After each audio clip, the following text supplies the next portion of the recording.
하나님께서 우리에게 주신 말씀 함께 읽도록 하겠습니다. 오늘 말씀은 여호수아 6장 1절에서 10절까지 말씀입니다. 여호수아 6장 1절에서 10절까지 말씀을 한 절씩 교독하시도록 하겠습니다. 1절입니다. 여리고성은 이스라엘 백성들로 인해 물 셀 틈 없이 닫혀 있었고 드나드는 사람이 전혀 없었습니다. 그때 여호수아에게 말씀하셨습니다.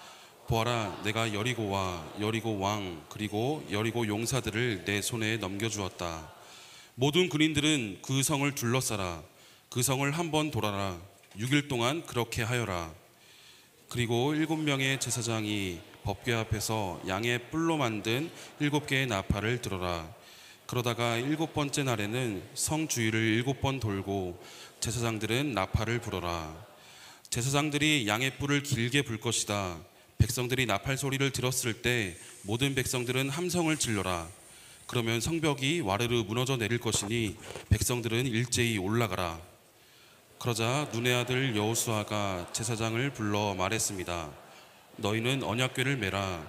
7명의 제사장이 7개의 양 뿔 나팔을 들고 여호와의 언약궤 앞에 서라. 그러고는 백성에게 말했습니다. 나아가 성을 포위하라. 무장한 자는 여호와의 궤 앞에서 나아가라.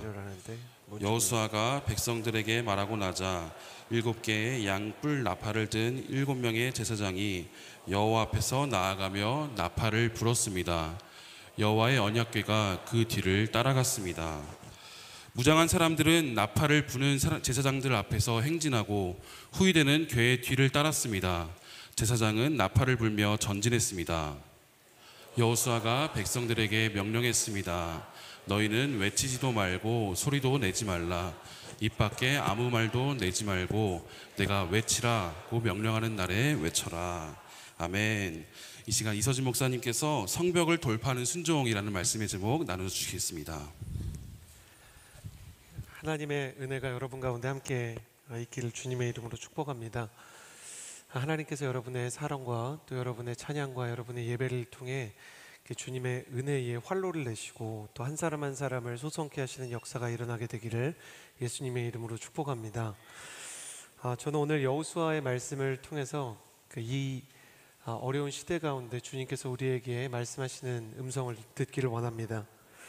우리 사회의 성취 동기가 가면 갈수록 압력에 의존하고 있습니다. 학교와 사회에서 우리에게 주어지는 과업들이 대부분 압력과 함께 우리에게 주어지는 것이죠.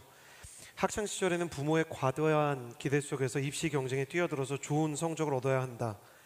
부모의 기대가 압박감이 되어서 자녀들을 짓누르게 되고요. 넌 할 수 있어 라는 말이 격려의 말로 원래는 쓰여야 되는데 넌 할 수 있어 이 말이 너는 해내야만 해 라는 뜻으로 쓰입니다. 또 직장에 뛰어들면 제대로 배운 적도 없는 일을 해내야 한다라는 기대 속에 들어갈 때가 있습니다. 이건 기본이야 라는 말을 잘 쓰는데 이건 기본이야 라는 말은 넌 기본도 못하냐 라는 의미로 사람을 어렵게 만들 때가 있는 것이죠. 우리는 의지의 한국인이기 때문에 민족 특성상 최선을 다합니다. 노력을 하고 헌신을 하고 훈련을 하고 반복을 하면서 우리에게 주어진 이 도전과 그리고 우리의 퀘스트들, 우리의 미션들을 최대한 잘 감당하기 위해서 애를 쓰죠. 그러나 우리의 모든 동기가 압박감에 있기 때문에 노력해서 좋은 성과를 내게 되면 그 다음에는 좋은 성과를 낸 우리를 향해서 주변의 기대와 요구가 더 커지고 점점 더 무거워지는 요구와 기대 때문에 어깨가 짓눌리는 악순환이 반복됩니다.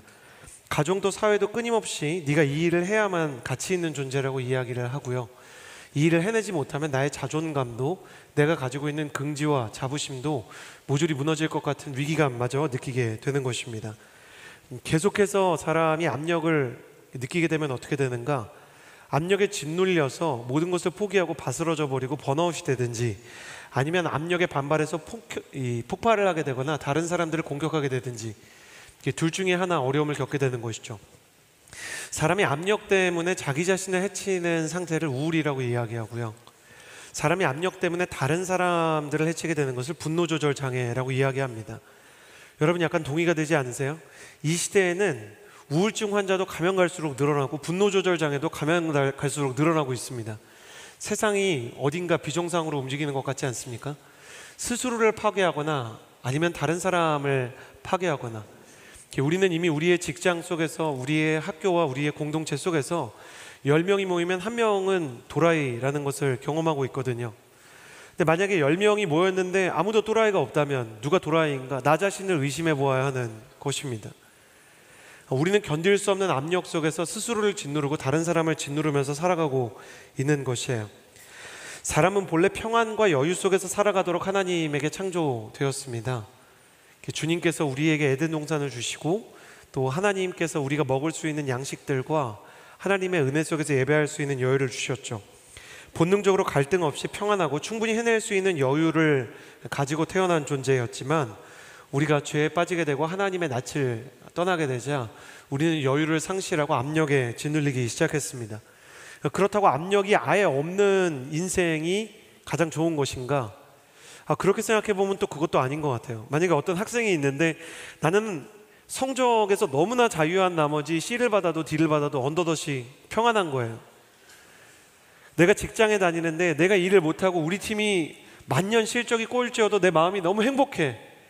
그러면 나는 평안할지 몰라도 나와 함께 일하는 사람들이 평안할 수 있겠는가? 아니, 그러면 어쩌라는 건가?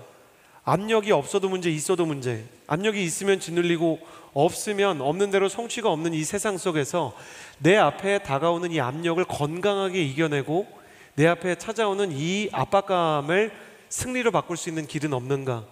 오늘 압력 가운데서 어떤 도전 가운데서 어떤 한 인물을 통해 하나님께서 우리에게 주시는 압력의 성벽을 돌파하는 믿음과 순종에 대해 나누기를 원하는 것입니다. 1절과 2절 말씀을 같이 한번 읽어보도록 하겠습니다. 여호수아 6장 1절과 2절입니다. 함께 읽겠습니다. 시작. 여리고성은 이스라엘 백성들로 인해 물 셀 틈 없이 닫혀 있었고 드나드는 사람이 전혀 없었습니다. 그때 여호와께서 여호수아에게 말씀하셨습니다. 보아라, 내가 여리고와 여리고 왕 그리고 여리고 용사들을 내 손에 넘겨 주었다. 성서 신학자들과 고고학자들은 여리고를 고대 중동과 서아시아에서 가장 오래된 성으로 봅니다. 문명에 대해서 우리가 이제 과거에는 4대 문명 이런 거 배웠었잖아요. 제가 옛날 사람이라 요즘엔 어떤지 모르겠어요. 황하 문명, 나일 문명, 메소포타미아 문명, 이런 문명들이 있잖아요. 근데 그 문명들 중에서도 여리고는 가장 오래된 성이다라고 얘기할 정도로 가장 빠르게 도시화가 되고 가장 빠르게 중앙 집권화가 되고 가장 빠르게 철기 문명에 정착했던 성이 바로 여리고입니다. 여리고는 무려 기원전 9000년에 도시의 형태를 띠기 시작했다고 합니다. 여러분, 그 고조선, 그러니까 우리가 고구려 백제 신라 이야기 전에 그 거의 단군 왕검 시대에 있었던 고조선도 기원전 5000년을 넘어가지 않거든요. 근데 그거보다 훨씬 더 오래된 기원전 9000년에 도시의 형태를 띠기 시작해서 역사적으로 몇 번의 전쟁을 통해 파괴와 재건을 반복하며 점차 그 규모와 강도가 보완되었습니다. 이 크기가 여호수아 시대의 여리고의 크기는 20제곱킬로미터로 추정되는데, 이 크기가 지금 우리가 예배드리고 있는 서울의 용산구와 비슷한 크기입니다. 외벽과 내벽의 두 개의 성벽을 통해서 여리고라는 도시는 철옹성 같은 요새가 되었는데요. 그러니까 바깥쪽에 있는 외성벽은 높이가 12m예요. 그래서 외적의 침입을 주로 방어를 하고 사람들이 넘어올 수 없는 높이로 방어를 하는 성벽이었고, 내성벽, 그 안에 성벽이 하나 더 있는데 이 내성벽은 높이는 좀 낮지만 전면전을 각오할 경우 12m는 이제 넘어오는 게 힘든 건데, 6m의 이 성벽은 어떤 거냐면 두께가 6m라서 안으로 이렇게 밀어가지고 성벽을 함락시키기가 어려운 거예요. 그러니까 하나는 높이를 담당하고 하나는 두께를 담당해서 도저히 이 두 개의 성벽을 무너뜨리고 그 안으로 들어갈 수 없다라고 얘기할 수 있었던 절대 방어의 요새가 바로 여리고였습니다. 반면 이스라엘은 이제 막 애굽의 노예에서 해방된 떠돌이 민족이었습니다. 체계적인 군사 훈련을 받은 전투 병력이 거의 없었고, 극소수의 지도자를 제외하면, 여러분 약간 충격적인 건데, 여호수아 시대의 대부분의 이스라엘 군사가 가지고 있었던 무기는 석기예요. 그러니까 아직 석기 무기를 사용하는 겁니다. 그러니까 전쟁에 관심이 있고 무기에 관심이 있는 분들, 문명사에 관심이 있는 분들은 아시는데, 철기라는 건 석기에 비해서 두 가지 측면에서 극단적인 효율을 가지고 있습니다. 첫 번째는 당연한 건데 강력하죠. 그러니까 철과 돌이 부딪히면 당연히 철이 더 유리하잖아요. 그러니까 철기와 이렇게 석기가 이렇게 무기가 부딪히게 되면 당연히 철기가 강력하고요. 두 번째는 석기 무기는 무거워요. 그래서 한 번 휘두를 동안 철기는 두 번, 세 번을 휘두를 수 있기 때문에 전투력의 그 한 번의 강도에서도 이 강함을 가지고 있지만 빈도와 횟수에서도 압도적인 무력을 가지고 있는 것이 철기였습니다. 여리고는 그냥 철기를 가지고 있는 게 아니라 철병거를 가지고 있어요. 철병거라는 건 사방을 다 철로 싸가지고요, 그 말과 함께 이제 달려가는 건데, 이 철병거에 무기를 달면 그대로 그냥 사람을 휘두르지 않아도 사람을 이제 막 도륙할 수 있는 하나의 이제 막 창들과 이 칼들이 달려 있는 병거예요. 철병거를 가지고 있다는 건 지금으로 생각하면 핵보유국가 같은 겁니다. 근데 이스라엘은 이제 석기를 가지고 있는 거예요. 그러니 얼마나 불리합니까? 저는 가끔 여호수아를 생각하는데 불쌍해 죽겠어요. 그 돌도끼를 들고 이산지를 내게 주소서 갈렙이 막 옆에서 얘기하고 있고, 뭔가 원시적이고 도저히 이길 수 없는 재래식 무기를 가지고 뛰어드는 것이 얼마나 무모해 보이는지. 가데스 바네아에서 모세 시대에 12정탐꾼을 보냈을 때 우리가 이길 수 없다라고 이야기하는 것이 너무 당연합니다. 현대 문명사에서도 자매님들이 무기에 관심이 없어도 핵보유국과 비핵국 보유국의 싸움이라는 건 너무 무모한 것이잖아요. 그러니까 그 정도 차이가 있는 것이었습니다. 쳐들어오는 적으로부터 우리 팀을 지키는 방어전은 어떻게 치러볼 만한데, 이제는 여리고 전쟁부터는 가나안으로 쳐들어가서 그 성을 부셔야 되는 겁니다. 손자병법에 따라서도 그렇고요, 롬멜 장군과 같은 이 그 현대전에 이르는 장군도 그렇고, 쳐들어가는 쪽이 넉넉하게 이기려면 병력이 3배 이상이 필요하고 군사적으로 3배 이상의 능력이 필요합니다. 그러니까 지금 세계 최고의 군사 강대국을 얘기하면 미국인데, 미국도 아프가니스탄에서 철수하게 되었던 이유가 아프가니스탄이 미국으로 쳐들어오면 승산이 없는데 미국이 아프가니스탄으로 쳐들어가려면 계속 물자 투입해야죠. 그리고 계속 그 게릴라들과 싸워야 되죠. 남의 땅에 가서 하는 싸움이라는 건 문화적으로 정서적으로 너무 피곤한 일인 거예요. 저는 여기다 마음이 좀 더 어려운 게, 가나안에는 약간 약한 성들도 많이 있거든요. 근데 하나님께서 처음으로 치라고 한, 여호수아가 사령관이 돼서 처음으로 치라고 한 성이 하필이면 여리고성인 거예요. 그러니까 저의 본부장 목사님이시고 저의 상관이라서 말이 좀 조심스럽지만, 최성민 목사님이 그 브라질 아울리치를 가는데, 그 브라질 아울리치를 가면 이제 비행기도 오래 타야 되지만 막 배 타고 강 건너가지고 아마존에 들어가셨다 그래요. 그럼 거기 가서야 지체들이 깨닫게 된 현실 중에 하나가 벌레가 너무 많고, 그 어떤 패션의 마지노선을 입고 계시는 이제 원주민분들도 계시고, 막 거북이 같은 걸 먹어야 되고 악어 같은 걸 먹어야 되고, 집으로 갈 수도 없는 거잖아요. 근데 최성민 목사님이 누구나 갈 수 있다고 이야기를 하셨다는 거예요. 할렐루야. 그건 최성민 목사님의 기준이고, 본인은 아마존에서 오랫동안 선교를 하신 분이잖아요. 근데 아무리 20대 청년들이지만 거기 가서 이제 문명의 이제 마지노선 패션 부서에서 너무나 어려운 게 이렇게 있어서 처음에는 어렵다가 나만 어려운 건가 그러면서 적응했다라고 얘기하는 청년들을 보면서 굉장히 재밌다 이렇게 생각했던 적들이 있습니다. 첫 아울리치를 아마존으로 간 사람들은 원래 아울리치라는 건 이렇게 오지로만 가는 것인가. 근데 아울리치 여러 번 가본 분들은 다 알고 계시잖아요. 어떤 팀들은 깨끗한 숙소에서 자는 팀도 있고, 정상적인 주로 패션을 입은 사람들을 상대하는 아울리치를 우리가 많이 하잖아요. 근데 문명과 완전히 떨어진 곳으로 가는 그런 이제 그 오지로 가는 아울리치를 가면 제 마음 가운데도 그런 생각이 들 때가 있는 거예요. 제가 선교적으로 좀 부족한 사람이라 그런지 처음부터 그렇게 큰 도전을 맞이해도 될까? 그 여호수아와 함께 여리고를 치러 가는 이스라엘을 보면서도 긍휼한 마음이 드는 거예요. 가나안의 다른 성읍들 중에 훨씬 약한 성읍이 있는데 가장 강한 성인 여리고가 왜 첫 번째 공격 목표여야 되는가? 약한 곳부터 가시지. 피트니스에서 운동을 해도 가벼운 것부터 들게 돼 있잖아요. 게임을 해도 약한 몬스터부터 잡아야 되잖아요. 공부를 해도 3차 함수, 2차 함수 배우는 게 아니라 덧셈 뺄셈을 배워야 되는 거잖아요. 근데 여리고는 초반부터 만난 최종 보스니까 너무 불쌍하게 느껴지는 거예요. 우리 인생에서도 근데 이런 일이 똑같이 일어나는 겁니다. 크리스천들이 사업을 할 때 너무 큰 자본의 차이가 나는 회사들이 우리를 봐주지 않습니다. 너는 스타트업이니까 네가 스타트업을 할 때는 우리가 너 근처에는 점포를 내지 않을게. 그 대기업들이 그렇게 하나요? 그리고 취업에 도전할 때나 대회를 준비할 때 경쟁자들의 프로필만 봐도 주눅 드는 일이 얼마나 많은지요. 우리가 믿음의 사람으로 취업을 준비할 때 하나님께서 너는 믿음의 사람이니까 네가 취업에 응시하는 그 순간에는 약간 동기들이 다 바보가 되게 해줄게. 다 머저리가 되게 해줄게. 네가 수능을 볼 때는 그 시대가 멍청이가 되게 해줄게. 하나님이 그렇게 해주지 않으시잖아요. 온갖 교육을 다 받고 온갖 훈련을 다 받고 온갖 언어를 다 하고 탁월한 재능이 있는 사람들이 내 옆에서 뛰잖아요.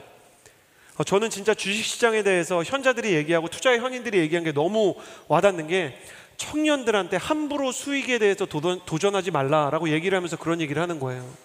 당신이 만약에 운동을 배우면 정말 가벼운 것부터 들 수 있도록 사람들이 배려를 해주겠지만 당신이 주식시장에 뛰어들면 정말 거대 자본과 투자 천재들과 유대인들과 골드만삭스와 같은 금융계 기관들이 당신과 함께 달리기를 시작하는 거랑 똑같다고.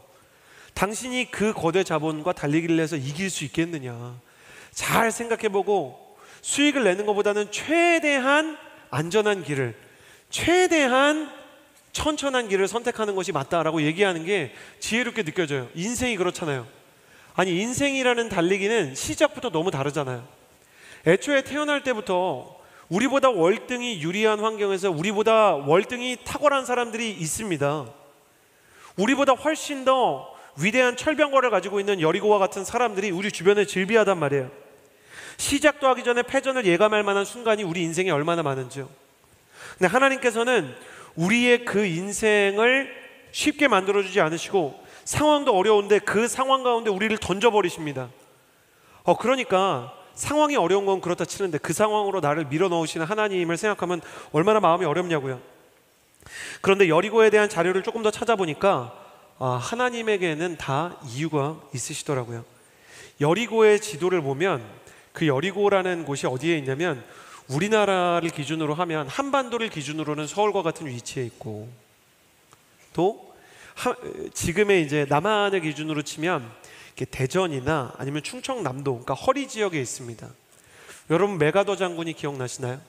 메가더 장군이 우리나라가 한참 북한군에게 밀려서 한참 후퇴를 해서 이제 거의 부산 외에는 거의 다 점령이 되었을 때 어디에 상륙을 했죠? 모두 알아주셔서 너무 감사합니다. 인천에 상륙을 했잖아요. 허리를 끊어버렸잖아요. 허리를 끊으면 남쪽과 북쪽의 지휘체계가 다 교란이 되고 남쪽과 북쪽의 연합이 쉽지 않게 됩니다.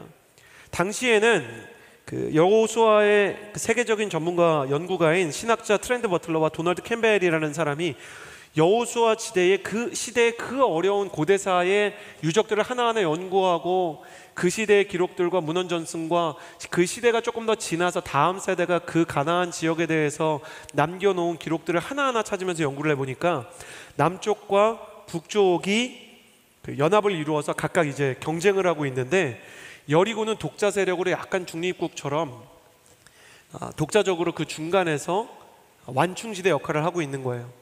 근데 이 북부 지역과 남부 동맹, 북부 동맹과 남부 동맹의 특징이 있었는데 자기들끼리 으르렁거리면서 싸우다가 외적이 크게 침입하면, 가나안 외부 세력이 침입하면 여리고에서 모여서 동맹을 여러 번 이렇게 만들고 남부와 북부가 동맹을 해서 이제 막 그 외적을 물리친 다음에 다시 남부와 북부가 으르렁거렸다는 거죠. 근데 여호수아가 여리고를 먼저 치니까 남부와 북부가 뭘 어떻게 해야 되는지 기존의 틀이 다 깨져버리는 거예요. 기존의 전략이 다 깨져버리는 거예요. 거기다가 챔피언 격인 남부 동맹과 북부 동맹도 함부로 침범할 수 없었던 여리고를 완전히 와장창 무너뜨리니까 남부와 북부가 오히려 그 두려움에 휩싸여서 지휘체계와 전략의 교란이 생기게 되었던 것입니다. 하나님은 이 점을 정확히 아시고 여리고를 공격하라고 여호수아를 보내셨다는 겁니다. 여리고가 공격을 당하면 그러면 북부와 남부가 같이 와가지고 여리고를 공격해주고 같이 이제 샌드위치처럼 싸면 되지 않느냐? 근데 북부와 남부가 그 정도로 신뢰가 강하지 않거든요. 북부가 오는데 우리가 더 많이 싸우면 남부가 이 전쟁 끝나고 우리를 집어삼키면 어떡하지? 이해가 되시죠? 여리고 싸우면서 남부가 열심히 싸웠는데 남부의 전력이 약해지면 이스라엘을 다 물리치고 나서 북부가 우리를 치면 어떡하지? 그러니까 실제 여리고가 무너지는 동안 원군이 성경에 따르면 어디에서도 오지 않았던 것입니다. 그러니 하나님께서는 정확하게 전략을 세우고 하나님의 뜻대로 모든 계획을 세우시고 지극히 하나님의 기준에서는 하나님에게는 이성적이고 지혜롭고 전략적인 판단을 하신 것입니다. 하나님께서 피할 수 없는 도전을 주실 때는 이유가 있는 것입니다. 하나님은 쳐야만 하는 땅을 치라고 명령하신 것입니다. 정확한 타이밍에 쳐야만 하는 곳을 전쟁의 신 여호와께서 전략을 세우고 치라고 하신 거예요. 여리고 정벌은 무모한 도전이 아니라 신의 한 수였던 것입니다. 다만 문제가 하나 있어요. 저를 보시겠어요? 설명을 해주셨어야죠. 이게 이래서 그렇다고요. 사실 너희가 여기를 치면 북부동맹과 남부동맹이 얼어붙게 되어 있다고 말씀을 해주시면 좀 좋아요. 근데 여러분 다 아시죠? 이미 경험하셨죠? 화요성령 집회 오실 정도의 그 신앙의 역사를 가진 분이라면 우리 하나님이 설명을 친절하게 하고 순종하라고 하시나요? 다들 하나님에 대한 불신이 가득하시군요. 다들 아시는군요. 하나님께서 명령을 하실 때는 설명을 하고 동기부여를 다 하고 어떤 결과를 얻을 수 있다라고 얘기하는 게 아니에요. 일단 가라 얘기하시고 뭐라고 얘기하시죠? 설명을 안 하고 믿어라. 그 여호수아에게 믿어라 이렇게 얘기를 하시는 거예요. 그러니까 여호수아 입장에서는 미치겠는 겁니다. 그러니까 믿어야 되는 본인도 어렵지만, 여러분 여호수아의 어려움은 이중 어려움이에요. 본인이 믿는 것도 어려운데 본인도 근거를 모르는 일에 사람들을 집어넣는 건 더 어려운 일이에요. 목회자로서 살면서 저는 그런 일을 사실 매년 합니다. 그러니까 하나님께서 뭔가를 하라고 말씀하실 때가 있어요. 제가 이번에도 허브대학부에서 무슨 기도회를 할 때나 아니면 어떤 아울리치를 갈 때나 아니면 수련회를 할 때 저에게 가장 중요한 스탠스 중에 하나는 초연한 척 하는 겁니다. 목사님, 하나님께서 목사님에게는 다 얘기해 주시죠? 저는 한 번도 대답한 적이 없어요. 그러나 하나님이 정말 뜻이 있으시고 하나님의 마음이 있으시고 선한 걸 주시겠지라고 말하지만 실제 저의 마음은 어떤가? 불안한 거예요. 몇 명이 올지도 모르겠고 은혜를 받을지 안 받을지 여러분 제가 어떻게 알아요? 여러분 수련회를 하는데 둘째 날 기도하는데 사람들이 성령 받을지 안 받을지 제가 어떻게 합니까? 여러분 제가 알 것 같죠? 성도님들은 그렇게 생각하시더라고요. 수련회 둘째 날이면은 담당 목회자가 은혜 받을지 확신하고 저 메시지를 정했겠지. 메시지는 하나님이 정해주셔도 하나님께서 다 성령 받을 거라고 얘기해 주실까요? 하나님이 오히려 목회자들에게 뭐라고 물어보실 때가 많은가? 그러면 사람들이 은혜 안 받으면 이 메시지를 선포 안 하실 거냐? 그러면 사람들이 동의하지 않으면 너는 이 비전에 순종하지 않을 거냐? 그러니까 그렇게 얘기하실 때마다 너무너무 어려운 거예요. 아멘 해야 되는데 한 번도 아멘 하지 않고요.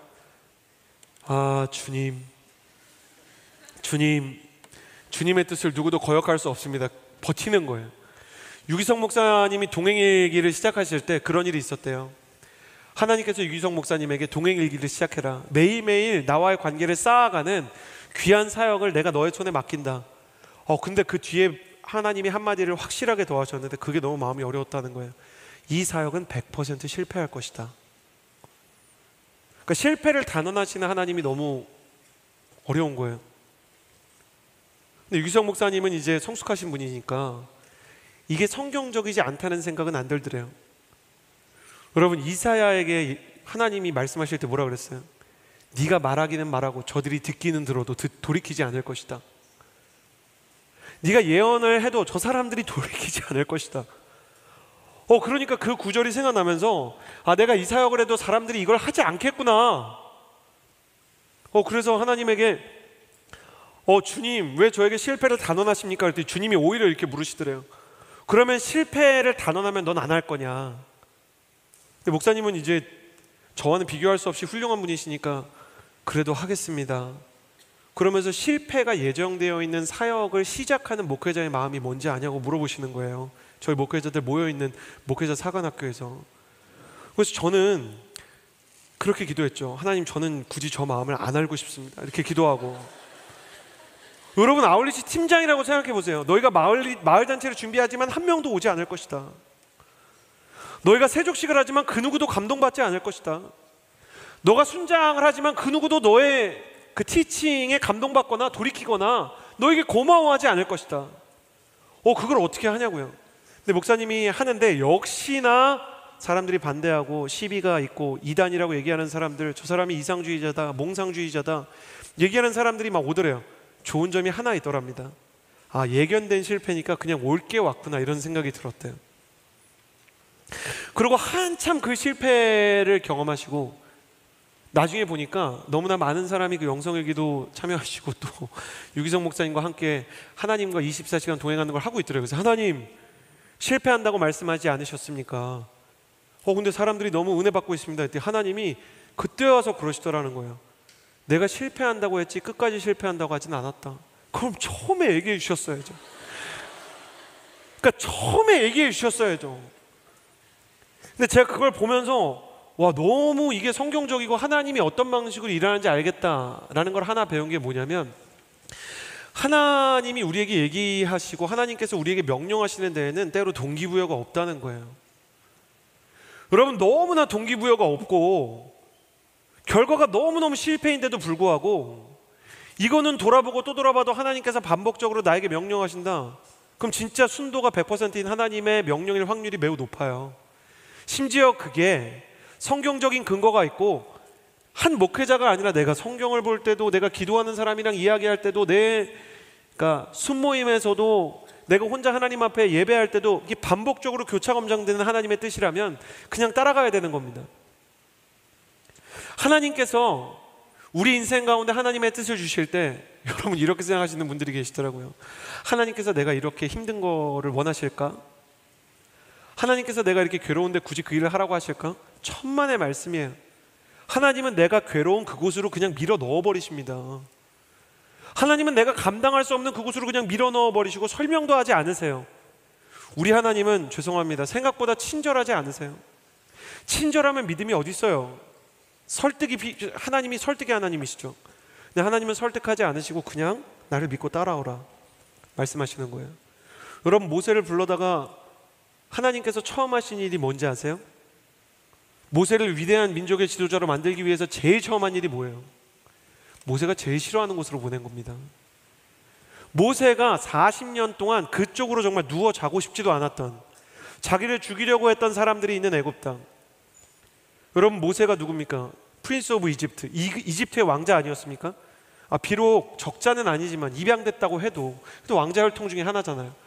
근데 태양신 라의 아들이었던 파라오의 아들 왕자가 노역관 하나 때려 죽였다고 파라오가 그를 죽이려고 한다고요? 고대 세계 문헌과 인문학을 아는 사람이라면 이거 말도 안 되는 겁니다.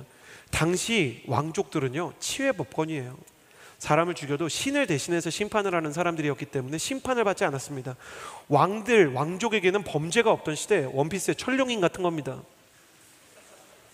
웃는 분들 회개하시기를 바라고 성경을 읽으시기를 바랍니다. 근데 이 사람 모세가 파라오의 살해 협박을 받는다? 이건 정치적 탄압인 거예요. 적자인 다른, 그러니까 모세가 돌아갔을 때는 이전의 왕이 죽고 그 적자가 왕이 됐잖아요. 자기 친아들을 왕으로 만들기 위해서 사람들에게 인기가 있었던 요세푸스에 의하면 위대한 장군이자 정치 지도자였던 모세가 눈에 가시였던 거예요. 아들의 눈앞에 저 영웅을 치워줘야만 아들의 왕권이 강화될 것이라고 생각하고 파라오가 박해를 하고 모세가 그걸 알기 때문에 도망가는 겁니다. 눈치 빨리 채고. 그러니 재기를 할 수도 없었고 돌아올 수도 없었고 파라오 쪽으로는 얼굴도 돌이키기 싫은 그곳으로 하나님이 보내라고 하실 때 모세가 하는 말이 말도 안 되는 얘기죠. 나는 말을 알지 못하는 사람이다. 구약학자들에 따르면 모세는 5개 국어를 하는 사람이고 신명기 설교 36장을 하루아침에 하는 사람입니다. 신명기 설교 36장을 하기 위해서 얼만큼의 시간이 필요한가? 신학자들이, 박사들은 별걸 가지고 논문을 다 쓰잖아요. 최소한 6시간이 필요하다. 6시간을 설교를 하는 사람이에요. 근데 말할 줄 모르는 사람이다. 그 말은 나는 그곳으로 돌아갈 수가 없다. 내 인생에는 너무 큰 트라우마가 있다. 근데 하나님은 거기로 돌려보내시는 거예요. 지금 여호수아에게 하나님께서 하시는 일이 모세를 처음 불렀을 때의 일과 다르지 않습니다. 여러분, 감당할 수 없는 도전 앞에 세우시는 그 하나님이 여러분의 하나님이 맞아요. 어디 이상한 상상 속에 하나님을 가져와서 하나님이 내가 이렇게 힘든데 그 일을 하기를 원하실까? 하나님은 나에게 사탕을 가져다 주시면서 동기부여 다 하시고 나를 설득하시고 우쭈쭈 해가며 나를 끌고 가는 하나님이 아니라 나를 독수리처럼, 독수리가 새끼를 날게 할 때 어떻게 하는지 아시는 분들 다 아시죠? 독수리는 새끼를 물고 상공 3,000m 위에서 독수리 새끼를 떨어뜨립니다. 날 줄 모르는 독수리 새끼를 떨어뜨려요. 그리고 독수리 새끼가 속절없이 추락을 하잖아요. 그럼 독수리 새끼가, 대부분 독수리라는 종족은 부모에 대한 원한을 가지고 있대요. 이게 뭐야? 그러고 막 떨어지기 시작하는 거예요. 하나님은 그런 방식으로 우리를 훈련시킬 때가 있다는 거예요. 그러면 독수리라는 종이 어떻게 사냐? 떨어지기 직전에 다시 낚아챈대요. 그럼 이제 안심하는 거죠. 아빠가 날 사랑하는구나. 그리고 다시 3,000m로 올라가는 거예요.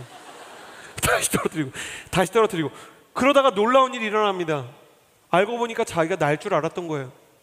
그러니까 어느샌가 활강을 시작하고 어느샌가 날개짓을 시작하면서 독수리 부모는 본능 속에서 자기 새끼가 날 수 있다는 걸 믿고 떨어뜨리기 시작하는 겁니다. 여기서 우리는 중요한 걸 발견해요. 하나님께서는 우리를, 여러분 그 말씀 너무 좋아하지 마세요.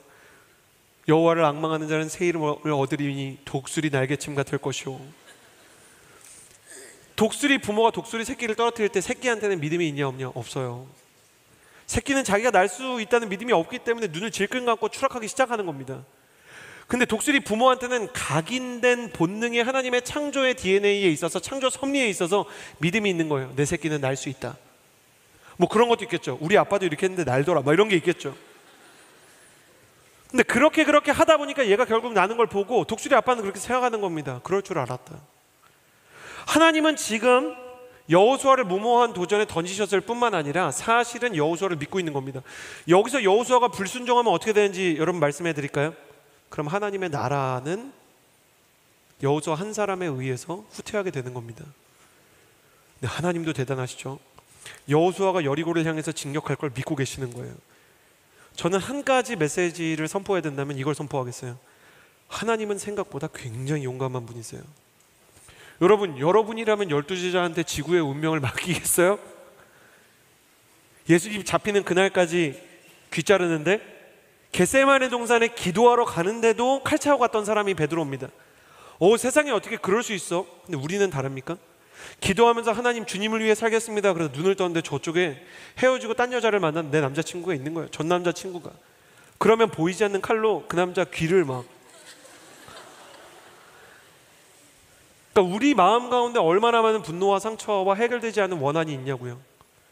여러분, 나에게 순장을 맡기시는 하나님에 대해서 여러분 어떻게 생각하십니까? 불안하지 않으세요? 나에게 순장 맡기시는 하나님 어쩌자고 이 영혼들을 나에게 맡기시는 겁니까? 나에게 아울리치 팀장을 맡기시는 하나님 불안하지 않으세요? MC는 어떻습니까? 하나님 뭘 믿고 나한테 그 일을 맡기십니까? 우리가 하나님을 믿는 게 문제가 아니라 하나님이 나를 믿는 게 더 큰 겁니다. 하나님이 여호수아를 믿고 나를 믿고 따라오라 말씀하시는 거예요. 이 말에는 생략된 말이 있어요. 나는 너를 믿는다 이거죠. 그러니 우리 인생 가운데 내 인생의 압박감을 돌파하기 위해서는 반드시 두 가지가 중요하다는 것을 깨달아야 합니다. 하나, 하나님께서 나를 믿고 계신다. 두 번째, 하나님께서는 설득하실 생각이 없다. 나에게 요구되는 것은 믿음이다.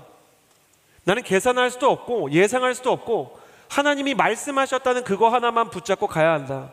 여러분 저를 보시겠어요? 여러분이 오늘 화요성경 집회에서 여러분의 결혼에 대해서, 인생에 대해서, 비전에 대해서, 취업에 대해서 열심히 기도한다고 하나님이 그 일이 어떻게 이루어질지 세세하게 알려주실 확률은 극히 적어요. 원망의 눈으로 저를 바라보지 마시고요. 성경 얘기를 하는 겁니다. 결과를 얘기해 주시고 축복을 장담해 주실 확률은 극히 적어요. 하나님은 다만 어디에 가라, 무엇을 하라, 단순한 말씀 하나를 주실 수 있어요. 심지어 취업이 걱정인 사람한테 너는 너의 가족에게 가서 전도를 하라 이렇게 말씀하실 수 있고요. 연애가 걱정인 사람한테 너 FA 가라 말씀하실 수 있어요. 문제는 내가 기대하는 것과 전혀 다른 명령을 하시는 하나님, 결과도 예측되지 않고 도대체 이게 무슨 상관인가 이해도 되지 않는 하나님.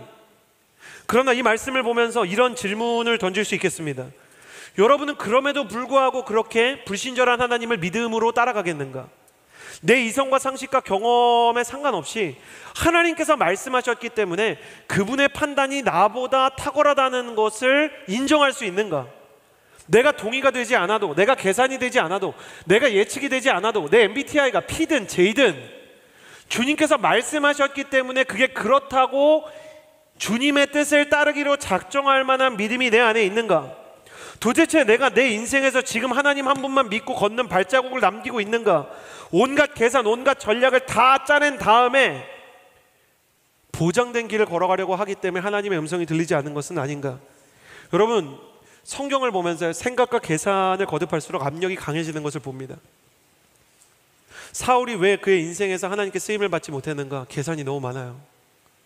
이 전리품을 나눠줘야만 저들의 지지를 받을 수 있겠지. 가장 약한 베냐민 지파에서 왕이 됐기 때문에 사람들이 나를 무시하니까 이 전리품이라도 나눠주고 통치 자금으로 이 아말렉의 모든 유산을 사용해야 저들이 나를 따르지 않겠는가? 그 계산이 강해질수록 사울은 그게 먹히는 것 같이 여겨질수록 그의 인생에서 더 많은 불안과 더 많은 압박과 더 많은 공포를 느끼고 실제로 존재하지도 않았던 다윗의 역모를 상상 속으로 그리며 두려움 속에 빠져들었던 것입니다. 하나님은 우리 인생에 불친절하게 믿음을 요구하시지만 그분이 우리를 미워하셔서 그러는 게 아닙니다. 이 믿음에 따른 순종을 통해 승리를 경험하고 그게 반복이 되면 나중에는 아무것도 보이지 않아도 믿음 하나만 가지고 이 길을 거칠 수 있다는 것을 믿기 때문에, 이 믿음 하나만 있으면 내 인생을 돌파할 수 있는 저력이 생긴다는 걸 알기 때문에, 믿음만이, 하나님을 향한 신실한 집중력만이 이 압력 의존 사회에서 온전한 평온함을 유지할 수 있는 비결이 된다는 것을 알기 때문에 너의 감정과 상관없이, 너의 계산과 상관없이 너는 나를 믿고 따르겠느냐? 주님 물으시고 계시다는 것입니다. 여러분이 동의가 되어서가 아니라요, 여러분이 그렇게 되기를 원하면 아멘 하시는 거예요. 저는 여러분의 마음 가운데 눈에 아무것도 보이지 않고 귀에 아무것도 들리지 않고 손에 아무것도 잡히지 않아도 그럼에도 불구하고 주님을 따를 수 있는 믿음이 있게 되기를 예수님의 이름으로 축복합니다. 그 믿음이 있기 때문에, 반복된 믿음의 증명이 있기 때문에 나중에 하나님이 말씀하시면 저돌적으로 달려들 수 있는, 망설임 없는, 압박감의 여리고를 무너뜨릴 수 있는, 내 인생의 도전을 즐길 수 있는 하나님의 사람이 되기를 예수님의 이름으로 축복합니다. 그 최선민 목사님 따라서 아마존에 갔던 사람들을 한결같이 얘기하더라고요. 두 가지를 얘기하는데, 첫 번째, 그런 곳인 줄 모르고 목사님께 속아서 갔습니다, 이렇게 얘기하는 사람들. 두 번째 고백은 뭐였냐면, 그럼에도 불구하고 하나님의 사랑과 하나님의 은혜를 발견했습니다. 그러니까 저는 목사님이 선택한 전략이 좋다고 생각해요. 그렇게 멋모르고 데려가야 되는 겁니다. 가서 너무 디테일하게 설명할 필요가 없습니다. 거기 가면 무슨 벌레가 있고, 거기 가면 우리가 악어를 먹어야 되고, 그럴 필요가 없이 먹을 게 악어밖에 없으면 그냥 먹어야 되는 겁니다. 하나하나 설명하는 게 아니라 주님께서 그곳으로 이끄신다. 근데 막 거북이도 먹고 악어도 먹고 원주민들이랑 있는데 실제 성령의 역사가 일어나고 하나님의 사랑을 받아들이고 순수하게 예배드리는 사람들을 보면서 그 안에서 하나님의 살아계심 하나를 보니까, 하나님의 살아계심 하나를 보면서 나머지 것들이 해결되는 거예요. 우리 인생에서 너무 많은 것들이 보장되어서 하나님을 따르게 되는 게 아닙니다. 하나님의 살아계심과 일하심, 하나님께서 나를 책임지시고 나를 믿으시는 그 믿음, 끝내는 하나님께서 나를 믿으신 그 믿음이 적합했구나, 나를 향한 하나님의 믿음대로 내가 승리하게 되었구나 라는 것을 경험하는 그 경험의 누적, 그것만이 우리를 용감하게, 우리를 승리하게 하는 것입니다. 그렇다면 이 믿음을 가지기 위해서 우리는 구체적으로 무엇을 해야 합니까?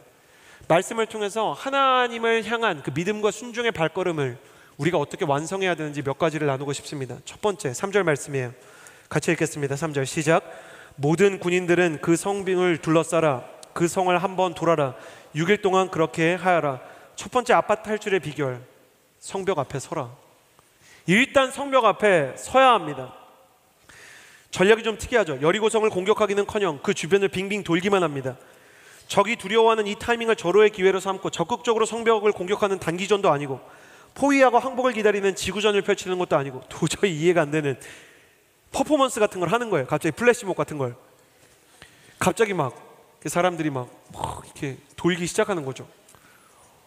첫째 날부터 여섯째 날까지는 한 바퀴씩 돌고, 마지막 날은 7바퀴를 돌고 함성을 지르라는 것입니다. 여리고 사람들도 첫날엔 무서웠을 거예요. 오, 역시 뭔가 신비한 군대다. 저들이 비록 석기 무기를 들고 있지만 함부로 공격해서는 안 된다. 무슨 마법을 부릴지 모른다. 그런데 한 바퀴 돌더니 집으로 가요. 야, 뭐가 있나? 근데 둘째 날 또 돌아요. 그렇게 3일 지나고 4일 지나고 여리고가 볼 때 그 민족이 진짜 어이없게 보였을 것입니다. 더 놀라운 건 이스라엘 백성도 자기들이 어이없게 느껴졌을 것입니다. 지금 이게 뭐라는 일인가? 압박은 심한데 이런 사소한 일이 도움이 될까? 더 놀라운 건 설교자들도 어이가 없습니다. 왜 굳이 돌아야 되는지 하나님이 설명을 안 해주셨어요. 그러니까 설교를 하려면 왜 도는지를 말씀해 주셔야 되잖아요. 근데 이게 왜 돌아야만 되는지 어떤 피리언을 얘기해 주지 않으시는 거예요. 하나님, 제가 이걸 뭐라고 해야 됩니까? 굳이 돌아야 되는 이유가 뭡니까? 하나님은 왜 이스라엘에게 우스꽝스러운 행진을 시키셨나? 근데 아무리 생각해도 답이 하나더라고요. 이스라엘은 하나님을 믿는다는 믿음의 선포가 있었어요. 근데 진짜 이스라엘이 하나님을 믿는다고 하지만 진짜 하나님을 따를까? 하나님이 이스라엘에게 명령하시고 또 하나님이 보기 원하시는 것은 그들의 믿음의 선포가 아니라 실제로 하나님을 따르는지 그 순종의 발걸음이었던 것입니다. 이 시대를 보십시오. 또 화요성령 집회를 생각해 보십시오. 하나님을 믿는다고 하는 고백이 있는데 여리고를 향해 전진하지 못하는 청년들이 너무 많습니다. 안 된다는 핑계로 아예 포기하는 사람들이 있어요. 기도를 많이 하는데, 여러분 저를 보시고 정신을 똑바로 차리셔야 됩니다. 기도를 많이 하는데 고등학생들이 왜 공부를 안 합니까? 그러니까 하나님께 비전을 달라고 하는데 자신의 실력을 키우려고 하지 않아요. 그건 기도가 아니고 도피죠. 그건 하나님을 향한 집중이 아니라 사실 어떤 의미로는 약간 종교 중독인 겁니다. 가정의 상처를 위해서 기도하는데 아버지에 대한 상처 때문에 자취를 하면서 1년에 한 번도 아버지 얼굴을 보러 가지 않으려는 청년들이 얼마나 많은지 몰라요. 마법의 사역 중에 하나가 추석이나 설 때 그 이 땅에 있는 외국인 노동자들을 섬기는 사역을 하면 불이 나게 마감이 됩니다. 집에 안 가려고. 그러니까 사역을 핑계로 집에 안 가려고 하는 청년들이 얼마나 많은지 몰라요. 얼마나 많은 청년들이 정말 하나님 내 인생의 믿음의 가정을 이루어야 됩니다. 근데 소개팅에 나가지 않아요. 그 사람이 나를 찾아오기를 바라는 겁니다. 여러분, 하나님이 하시는 일이 있고 내가 해야 되는 일이 있는 거예요. 선교에 부르심이 있다고 말하는데 제가 진짜 어이없는 청년을 봤어요. 영어를 방언으로 달라고 기도하고 계시는 청년들이 있더라고요. 연인을 사랑한다고 말하는데 형제들이 자매들이 결혼 준비를 위해서 경제적인 노력을 하나도 하지 않아요. 그건 하나님을 신뢰하는 게 아닙니다. 하나님을 핑계로 당신이 해야 되는 일을 하지 않는 거예요. 여리고 성벽 위에 서지 않는 겁니다. 왜 당신의 인생의 여리고 성벽을 회피하는 수단으로, 그 명분으로 하나님을 삼는 것입니까? 공부를 하려고 하면 두렵겠죠. 이제 와서 공부를 하려고 하면 이게 될까? 저는 부끄러운 얘기입니다. 저 진짜 이 얘기하는 게 싫은데, 저는 고등학교 때까지 공부를 너무 안 해서 고등학교 2학년 여름방학이 끝나고 X축이 가로고 Y축이 세로인 걸 그때 알았어요. 수학을 하려고 하는데. 그래서 중학교 1학년 수학 교과서를 고등학교 2학년 때 펼쳤습니다. 그 자체가 수치스럽더라고요. 그러니까 고등학교 자습 시간에 중학교를 보면서 1차 함수 일자 그래프를 그리면서 기울기가 뭐야? 라고 짝에게 물어봤을 때 그 짝의 그 충격적인 표정, 엑소시스트를 본 것 같은 표정, 기울기가 뭐냐고? 지금? 그러니까 그 표정은 정말 두려움이었어요. 지금 와서 그걸 물어보고 있으면 네 인생의 미래는 없다는 표정. 그러니까 제가 생각해도 이건 말이 안 되는 거거든요. 여러분, 제가 공부해서 수능을 보는데 열심히 공부했거든요. 하나님이 공부하라고 하시니까. 그럼 수학이 만점 받았을까요? 여러분, 아무리 기도하고 공부를 해도요, 수학 딱 반 맞더라고요. 반. 그 당시에는, 죄송합니다, 옛날 시대라, 수학이 80점 만점이었어요.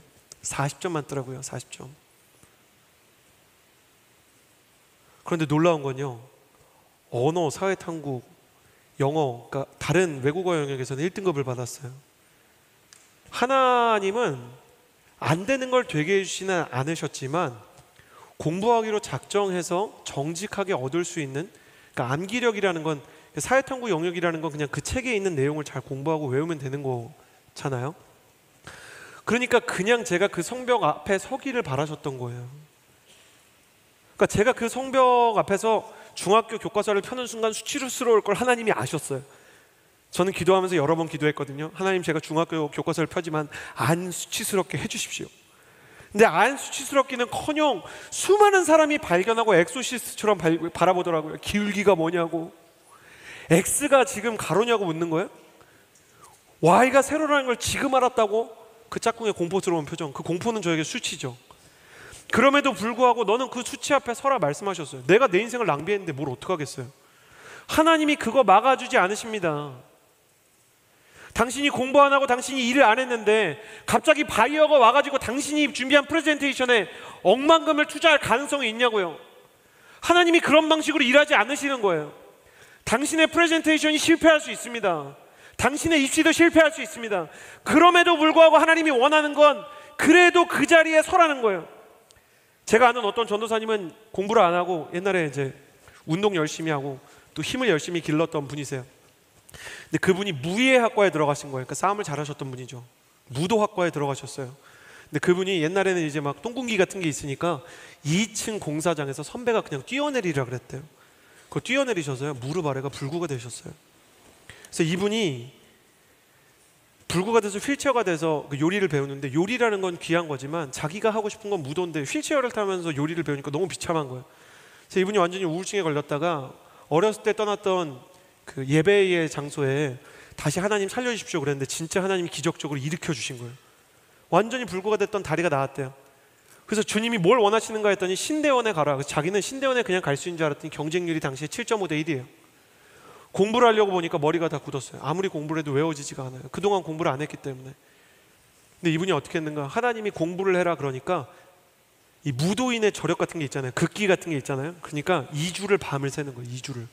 하루에 1시간 그냥 거기 엎드려서 자고 30분 자고 너무 졸리면 막 쓰러지는 것처럼 잠을 잤다가 그냥 2주를 공부하는 거예요. 그러니까 진짜 공부하는 그 서울대 연고대 나온 친구들이 그렇게 하면 오히려 아무것도 기억에 남지 않는다고 과학적으로 알려주더래요. 사람의 기억 작용이라는 거는 잠을 잘 때 머리에 새겨지게 돼 있다. 제발 잠을 자라. 근데 그분이 그런 얘기를 들으면서도 그냥 공부를 하는 거예요. 왜 그렇게 공부를 했는가? 그분이 계속 공부를 하다가 2주째가 되던 때 그 장신대 도서관에서 나와서 하늘의 별을 보면서 그렇게 기도를 했대요. 하나님, 제가 가진 건 근성과 끈기뿐이라, 성실과 열정뿐이라 이렇게밖에 하나님께 나아갈 수가 없습니다. 제가 그동안 갈고 닦았던 건 육체와 정신을 기르는 게 무도 정신뿐이라 할 수 있는 게 이거밖에 없는데 딱 하나 하나님한테 보여주고 싶었대요. 하나님, 나는 그래도 쓰임받고 싶습니다. 근데 그분이 넉넉하게 신대원을 합격하시고요. 지금 설교를 하시는 걸 제가 얼마 전에 유튜브에서 봤는데 제가 진짜 충격받았어요. 목사님 죄송합니다. 제가 진짜 존경하는 마음으로. 그분이 그렇게까지 지적인 분이 아니셨거든요. 근데 진짜 해박하고 정말 너무너무 그러니까 미국 부흥사, 그러니까 부흥 역사에 대해서나 아니면 어떤 신학에 대해서나 이분이 꿰고 있는 그 신학의 수준, 이분이 가지고 있는 이 복음에 대한 깊이가 너무너무 다른 거예요. 하나님이 지혜를 정말 때려 부어주시나 보다, 그런 생각이 드는 거예요. 내가 당신께 내 마음을 표현할 길이 이것뿐이다 라고 말하면서 그 성벽에 섰던 사람. 저를 보시겠어요? 진짜 싫어하는 얘기를 좀 하려고 그래요. 공부해야 되는 분들 제발 공부를 하십시오. 공부의 도피 수단으로 예배를 선택하지 마세요. 일해야 되는 분들 일하십시오. 그러니까 일을 열심히 안 했는데 계약이 잘 되게 해달라고 기도하지 마시고, 정말 일하기 어려운 상사와 함께 협업을 해야 돼도 그냥 그 일을 해야 됩니다. 여러분, 하나님이 제 마음속에 진짜 강렬한 확신을 주시는데, 여러분 미안합니다, 이 사람들이 이미 자기 여리고성이 어딘지를 다 알고 있다. 거기는 아니겠지, 거기에요. 그 사람은 아니겠지, 그거예요. 당신에게 맡겨진 그 일을 하셔야 됩니다. 당신이 하나님의 사람이라면 하나님이 가라고 하는 거기 서셔야 됩니다. 그러지 않고는 아무리 기도를 해도, 아무리 예배를 드려도 아무 일도 일어나지 않을 거예요. 당신이 아무리 두려워도 당신 가족에게 나아가야 하고, 당신이 아무리 두려워도 당신이 미워하는 그 사람에게 가야 하고, 당신이 아무리 싫어도 그 감정과 싸워야 합니다. 사단의 그 달콤한 말에 속아 넘어가지 마세요. 하나님이 내가 이렇게 힘든 걸 하기 원하실까? 네, 하기 원하세요. 아, 하나님이 내가 이렇게 버거운 걸 원하실까? 네, 원하세요. 성경에서 어디 만만한 걸 하나님이 시키십니까? 성경에서 어디 말이 되는 걸 하나님이 시키시던가요? 홍해 앞에 서게 하신 분이 하나님이시고, 여리고 성 앞에 서게 하신 분이 하나님이시고, 골리앗 앞에 서게 하신 분이 하나님이시고. 그만 얘기해야 될 것 같아요. 그 하나님께서 서라고 하시는 그 길을 모르는 게 아니라면 그 앞에 서셔야 됩니다. 순장 여러분, 너무 싫어도 아, 설마 순장인가 연임하셔야 됩니다. 콜링 전화 오면 그냥 하셔야 돼요. 어딜 도망가려고 그러십니까? 하나님이 하라고 하는 그 일 앞에 서세요. 여러분의 인생을 불태우세요. 아, 목사님 그럼 교회 일 열심히 해야 됩니까? 세상 일 열심히 해야 됩니까? 미안합니다. 둘 다 하셔야 됩니다. 둘 다 죽도록 해야 됩니다. 취미 생활을 포기하세요. 유튜브를 지워버리세요. 그냥 하나님이 원하시는 그 길에 서야 됩니다. 여호수아 시대가 모세보다 훨씬 더 멍청해서 성공한 겁니다. 모세 시대였어 봐요. 그런다고 성벽이 무너집니까? 뭐 민수기의 그 백성들 기억나시죠? 지파별로 우리 유다 지파는 따르겠습니다. 에브라임은 안 갑니다. 투표할까요? 막 이런 거 하고. 그런데 여호수아의 백성들은 그냥 하나님이 하라고 하면 그런 줄 알고 갔어요. 그래서 모세의 시대가 2개의 성을 점령했는데 여호수아 시대는 31개의 성을 속전속결로 점령합니다. 두 번째, 4절에서 5절 말씀을 보면 여러분이 다 아는 것처럼 주님께서 7명이 7번째 날에 성 주위를 몇 바퀴 돌라고요? 7바퀴 돌라고 얘기해요. 스티븐 퍼팅 목사님이 이 장면을 통해서 엘리베이션 처치 목사님이시죠. 설교 제목을 기가 막히게 지었어요. 절 따라해 주시겠어요? Don't stop on six. Don't stop on six. 6바퀴째에 멈추지 마라. 저는 제일 불쌍한 사람이 아예 안 돈 사람이 아니라 6바퀴째까지 돈 사람인 것 같아요. 아, 진짜 여러분, 뭔가 하나님 앞에서 순종을 시작했으면 일이 일어날 때까지 해야 됩니다. 하나님이 예스라고 하든 노라고 하든 웨이시라고 하든 끝까지 가야 돼요. 어떤 사람을 두고 기도를 했잖아요. 어떤 사람을 주십시오. 근데 하나님이 노라고 할 수도 있잖아요. 근데 하나님의 노에는 기가 막힌 반전이 있어요. 하나님은 절대 노라고만 하지 않으세요. No but the other one. 그러니까 하나님께서 노 하실 때가 있잖아요. 그러면 거기서 더 달려들어야 됩니다. 하나님 그 남자를 주십시오. 근데 그 남자 안 주실 수 있잖아요. 그죠? 그럼 큰일 날 수 있잖아요. 여러 남자가 A를 달라고 치열하게 기도하면 일부 다처제가 돼야 되잖아요. 근데 그게 아니면 그때 득달같이 달려들어서 그럼 B라도 주십시오 이래야 돼요. 그럼 누군지 모르지만 C라도 D라도 주셔야 되는 거 아닙니까? 하나님 내 인생에 이렇게 상처와 어려움이 많은데 그 상처를 묵상하는 게 아니라 뭘 어떻게 하시겠다는 겁니까? 하용조 목사님이 그런 설교를 하신 적이 있어요. 하나님이 한쪽 문을 닫으실 때가 있다. 아무리 기도해도 그 문 안 열려요. 여러분, 내가 삼성 가기 위해서 열심히 기도했는데 삼성이 죽어라고 안 열릴 수 있어요. 그럼 뭐라고 기도해야 되겠어요? 죄송합니다, LG라도 주십시오, 하이닉스라도 주십시오. 뭐라도 두드려야 되지 않겠어요? 그러니까 뭐가 아니면, 아니 비전이 선교인데 사도 바울의 경우에는 아시아로 못 갔다면 무슨 문이라도 열어주셔야죠. 하나님이 어떤 문을 닫으시면 정말 얄짤없이 안 열어주세요. 절대 안 열어주시는 문이 있어요. 여러분, 아무리 기도해도 아무리 금식해도 안 열리는 문이 있어요. 그때는 다른 쪽 문이라도 열어주십니다. 하나님이 다른 쪽 문도 안 열어주셨는데 하나님이 닫으시나 보다 하고 돌이키기엔 너무 아깝잖아요. 그럴 거면 애초에 기도를 안 하는 게 낫지. 기도를 했으면 끝까지 한번 가봐야 되는 겁니다. 야, Don't stop on six. 하나님이 일하시기 전에는 포기하면 안 된다. 저는 홍해는 차라리 양반이라고 생각해요. 그러니까 모세가 손을 들고 있는데 홍해가 동풍이 불어서 조금씩 갈라졌대요. 한 3시간쯤 지났을 때는 땅이 조금 보이잖아요. 근데 여리고는 저는 그랬으면 너무 좋았을 것 같아요. 한 바퀴 돌았는데 약간 금이 가. 그러니까 이러면 좋잖아요. 그러니까 돌았는데 금이 가. 그럼 위로가 되잖아요. 근데 하나님은 7바퀴를 돌 때까지 그냥, 그러니까 7째 날이 올 때까지 아무 일도 안 하시는 거예요. 저희 장모님이 독실한 불교 신자여서 저희 아내가 열심히 기도하고 복음도 전해봤는데 장모님 마음에 뭐 균열, 뭐 이렇게 벽에 금이 갈 일이 없는 거예요. 전혀. 너는 얘기해라, 나는 간다. 닭이 울어도 기차는 간다. 장모님은 다 무시하고 계셨는데, 그러니까 당시엔 저희가 이제 결혼했을 때가 아니라 연애할 때니까, 그러니까 딸의 남자친구가 신학생인 것만 아는 거예요. 결혼하면 사모 된다, 이 정도만 아시는 거예요. 근데 놀라운 일이 일어났어요. 장모님이 공인중개사를 하시는데 문 열고 하는 그 옛날 원초적인 전도 있잖아요. 좋은 소식 전하러 왔습니다. 그거 뭔지 아시죠? 그걸로 전도되는 사람이 어디 있습니까? 그거 하는 사람도 실패를 예상하고 하잖아요. 근데 문을 열고 좋은 소식 전하러 왔습니까? 근데 장모님이 그러셨다는 거예요. 어디서 왔습니까? 교회에서 왔습니다. 갑시다 그랬다는 거예요. 근데 문제는 뭔지 아세요? 그분이 따라올 시나리오를 생각하지 못한 거예요. 그러니까 따라온 다음엔 어떻게 해야 되지? 여러분 전도할 때 될 걸로 생각하세요? 여러분 아울리치 가서 노방 전도했는데 진짜 복음 얘기해 주세요. 그럼 큰일 나는 거예요. 일본어를 모르는데 복음을 어떻게 얘기할 거야? 그러니까 이게 쉽지 않은 거죠. 진짜 될 거라고 생각을 안 하고 하는 거예요.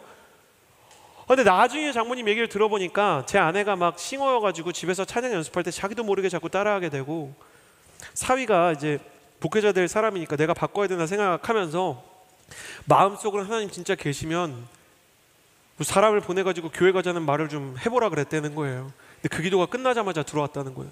교회에서 왔습니까? 갑시다. 균열이 나는데 우리가 몰랐던 거죠.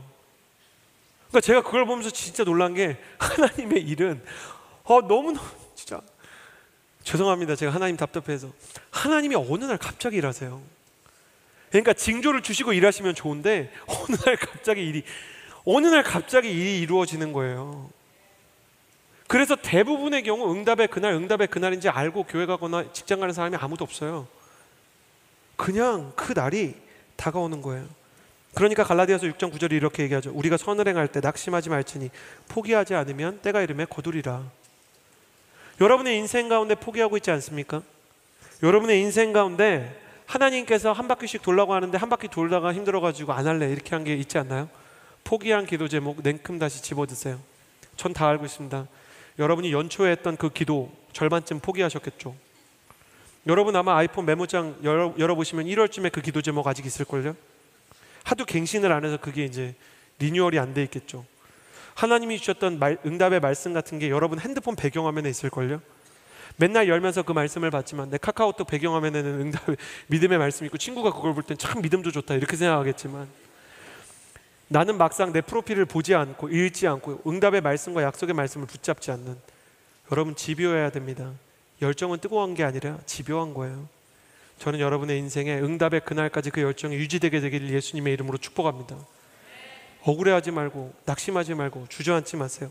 세 번째, 10절 말씀에 보면 하나님께서 이스라엘 백성을 너무 잘하세요. 10절 말씀, 너희는 외치지도 말고 소리도 내지 마라. 입 밖에 아무 말도 내지 말고. 밑줄 그어주시겠어요? 입 밖에 아무 말도 내지 말고. 순종에서 가장 중요한 한국인들을 향한 하나님의 말씀. 순종은 하긴 하는데 계속 얘기하는 거예요. 순모임마다, 다락방 모임마다, 순장들이랑 모였을 때마다 하나님이 내 인생을 왜 이렇게 괴롭게 하시는고.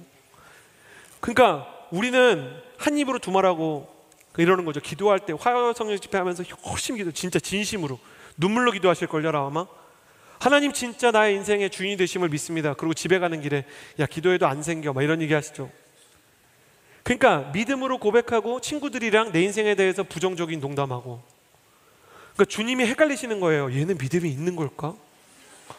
없는 걸까? 사람의 믿음의 순도를 가장 잘 볼 수 있는 게 한국인의 경우에도 이스라엘 사람의 경우에도 유대 랍비가 하신 말씀인데, 농담을 보면 알 수 있다고 그랬어요. 그 농담에 믿음이 없으면 믿음 없는 게 다 드러난대요. 야 그냥 해, 어차피 힘든 거야. 야 뭐 우리가 즐겁자고 하냐? 그냥 해야 되니까 하는 거지. 사역에 대해서도 비전에 대해서도 그냥 하면서 부정적인 말들을 인스타그램에 쏟아놔요. 하나님은 내 인스타그램을 읽어야 될지 기도를 들어야 될지 혼란스러우세요. 그러니까 하나님이 뭐라고 얘기하시냐면 둘 중에 하나는 다 달아 얘기하시는 거예요. 여러분, 하나님이 말씀으로 세상을 창조하셨기 때문에 우리도 말을 지켜야 됩니다. 부정적인 말을 청년의 때에 끊어야 됩니다. 선포합니다. 부정적인 말로 우리를 중독시킨 모든 악한 영의 세력은 떠나갈지어다. 이제 권사님처럼 말씀하셔야 돼요. 어머, 입술에 파수꾼을 세워야겠어. 이런 거 따라하세요 다들. 엄마한테 다 듣고 자라셨죠? 모태신앙. 어머, 내 입술에 파수꾼을, 어머나 복 달아나겠다. 주님께서 복을 주시려고 해도 믿음이 없어서 김권사 이거 다 없는 걸로 하는 거야? 우리 회개하자, 짠! 보혈! 막 이렇게 하시잖아요. 그런 거 따라하는 거예요. 제발 좋은 건 좀 계승받으시고 따라하세요. 그러니까 우리 믿음 가운데 믿음의 고백으로 농담하는 거예요. 그래도 하나님이 하시겠지? 이런 걸 밈으로 만들어야 돼요. 사랑하는 청년 SNS 여호수아 여러분, 여러분의 청년 공동체에 믿음의 밈들이 생기게 되기를 주님의 이름으로 축복합니다. 말 같지 않은 행동을 하다가도 그래도 주님이 하시겠지? 그러고 막 둘이 춤추고 이런 거 하세요. 막 그런 거 만드는 거야. 막 전염시켜야 됩니다. 전 세대가 부정적인 예언을 쏟아놉니다. 대한민국만 그런 거 같으세요? 대한민국의 MZ세대, 일본의 사토리 세대, 중국의 탕핑 세대, 미국의 두머 세대, 각 세대를 지칭하는 말인데요. 이 글로벌한 지금의 20대, 30대가 공통점이 있는 거 아세요? 유럽도 미국도 동아시아도 다 똑같아요. 우리 모든 시대의 청년들이 자기 내일에 대해서 부정적인 공통점을 글로벌하게 공유하고 있어요. 이때 믿음을 가지고 하나님을 찬양하는 사람들은 하나님한테 희귀한 사람이에요. 자, 희귀한 사람들은 그 자체로 하나님의 집중을 사게 되어 있고, 믿음의 고백을 하는 사람들을 하나님이 쓰실 때입니다. 여호수아 시대를 보세요. 무식하고 아는 거 없고 노예 출신에 할 줄 아는 거 아무것도 없는데 하나님이 할 수 있는 거 시키잖아요. 성벽 돌라고. 믿음의 고백이라도 하면서 아무 말도 하지 않는 거 해보는 겁니다.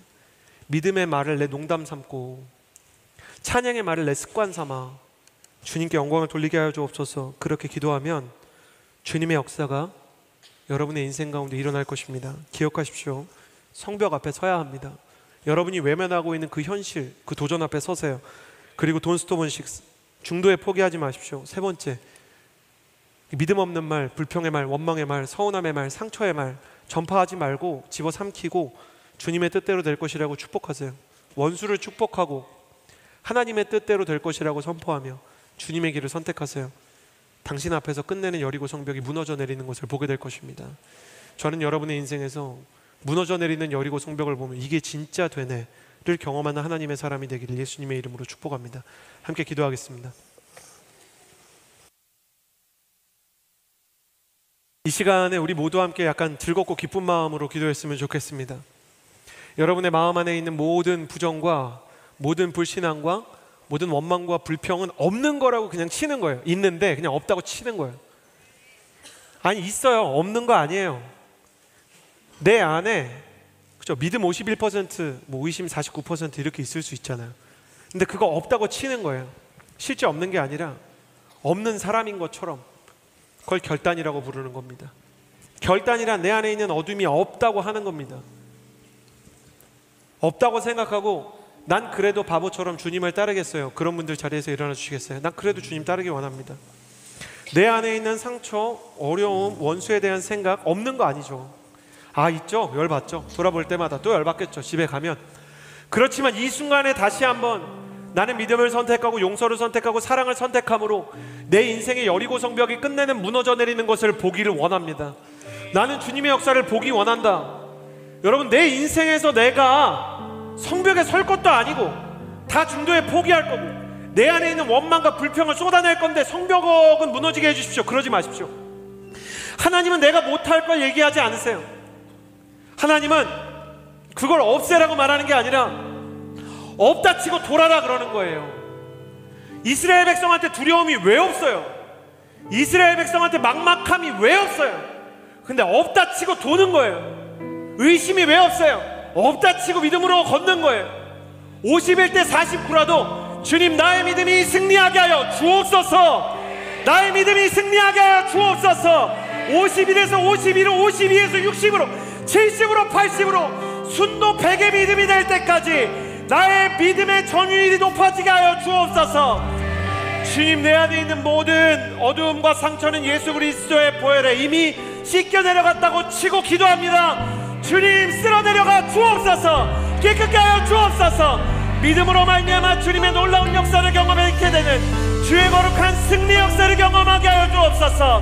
압력과 두려움과 상처와 모든 어려움은 떠나갈지어다. 두 손을 향하여 들고 성벽을 무너뜨릴 만한 믿음 있게 하여 주옵소서. 주여, 세 번 부르짖고 기도합니다.